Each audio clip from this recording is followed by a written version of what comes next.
If this situation spreads even a little more, you're not just watching a conflict, you're financially exposed to it right now. Because when more countries start getting involved, this doesn't stay a regional issue. It will start affecting the oil markets and inflation, and eventually your money. So the real question is, are we still early in this situation, or has this already started expanding beyond the control? You are asking the right question, because here is the part that most people miss. Escalation doesn't feel dangerous at the start, it feels manageable. And by the end of this video, you will understand the exact signs that a conflict is no longer contained.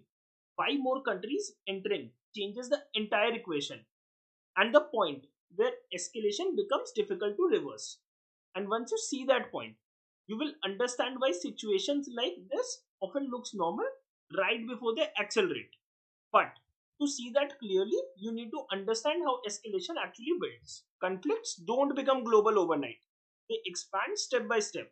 First, a localized issue, then regional involvement, then external powers enter. And that's where things start accelerating. And right now, we are moving from step 2 to step 3. More countries are now increasing the military presence, positioning the assets, and preparing for possible escalation. Individually, these actions look defensive, but collectively, they increase the probability of expansion. Because when more players enter, control becomes harder. Each country has its own interests, its own strategies, its own red lines. And when multiple forces operate in the same region, the chances of miscalculation increases. And the history shows it's often not planned decisions, but small mistakes that trigger larger conflicts.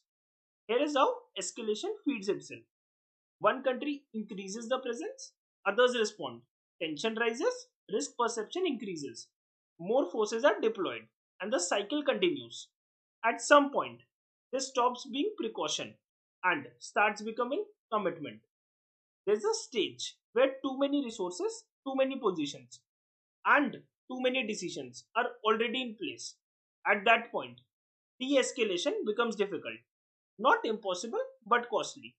And that's why early stages are deceptive, because everything still looks manageable until suddenly it isn't.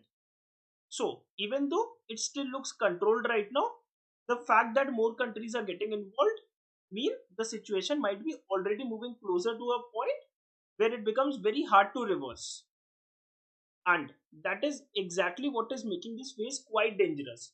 Because escalation doesn't announce itself, it builds quietly and then accelerates.